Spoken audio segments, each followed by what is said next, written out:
This car's got a pretty substantial transmission fluid leak. It's coming out of this driver's side output shaft seal.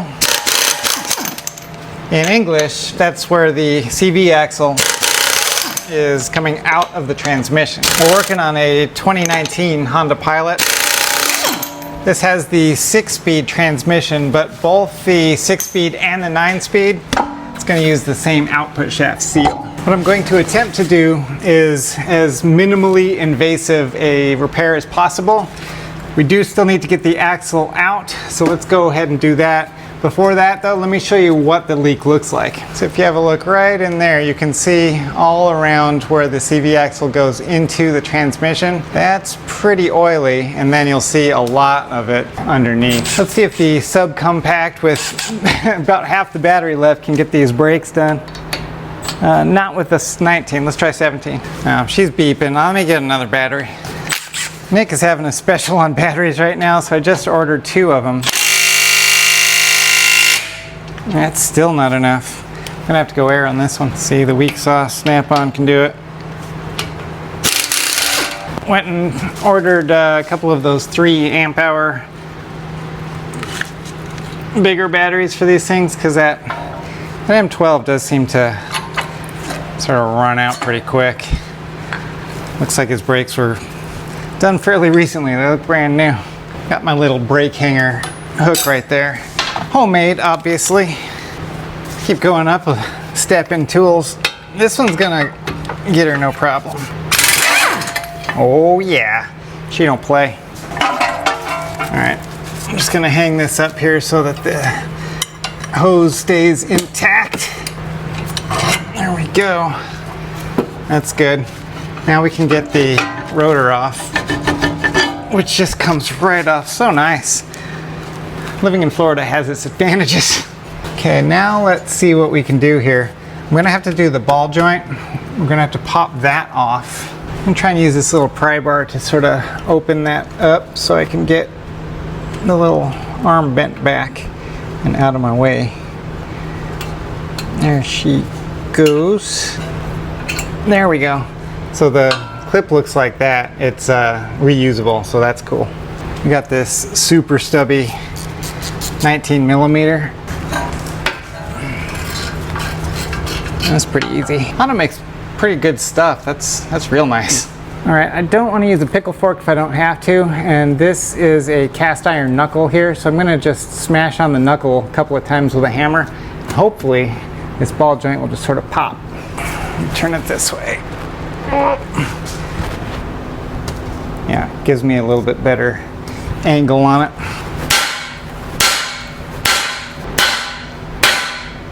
I think I got her. There we go. Got her. Okay. What I'm thinking is it would be neat to be able to just pull the axle out from the transmission out this way and leave it in the knuckle and not even worry about the nut or anything like that holding it on, but I'm not sure we can get enough pull on it to get it completely out of the way, but I'm willing to give it a shot, so let me do that. I'm gonna put a drain pan underneath the transmission here. I've got the drain pan underneath, and let me get the pry bar to kind of coax it out the rest of the way.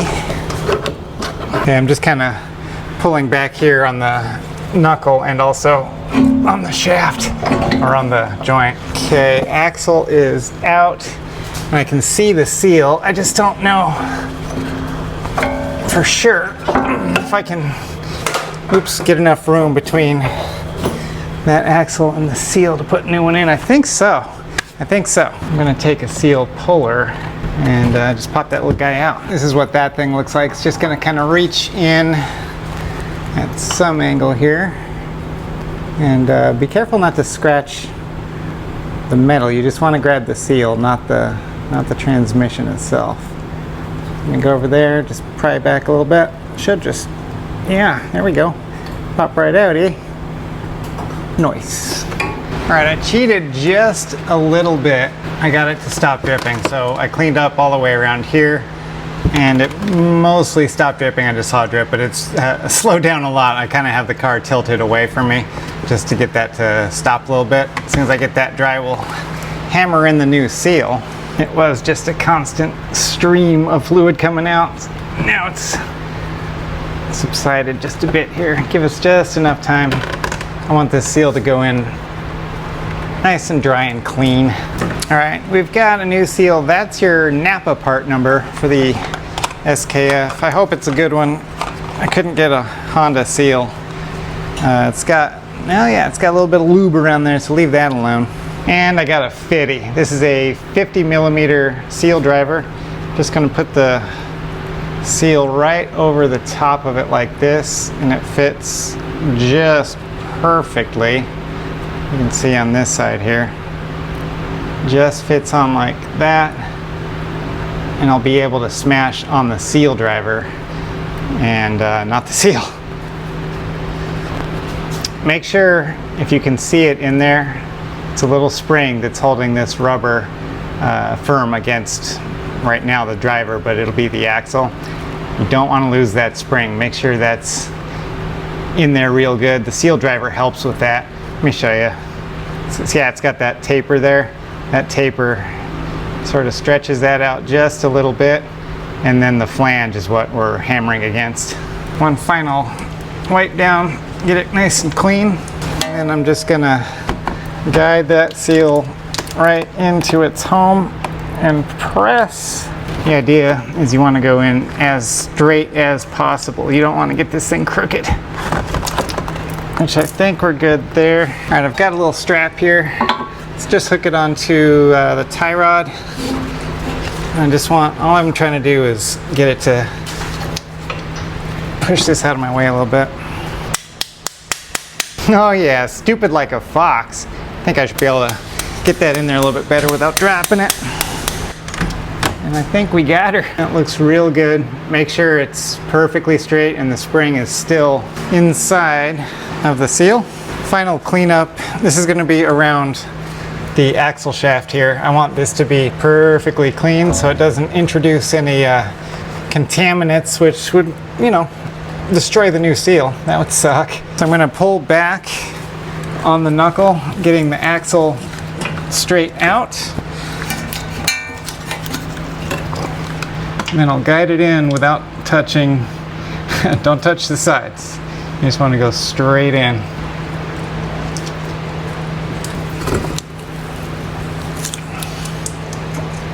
All right, she's lined up in there. Now I need to seat the axle, so I just need to give it a few pushes. But I want to get the control arm out of the way. I think that would be best. So I'm gonna use my bungee cord to pull down on it and away from what I'm working on.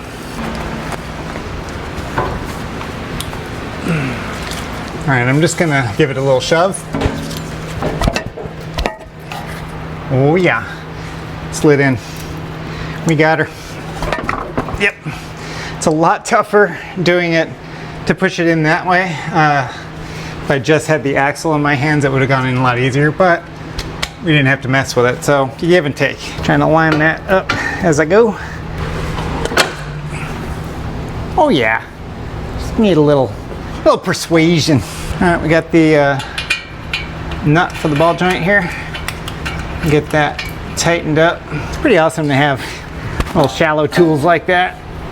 Makes your day go a lot easier. Now I need to line up the holes on the castle nut, so it can't go too hog wild on the torque here. Because I got to be able to turn it. Oh, hey, she lined right up. Can you see it? Look at that. You can see right through her.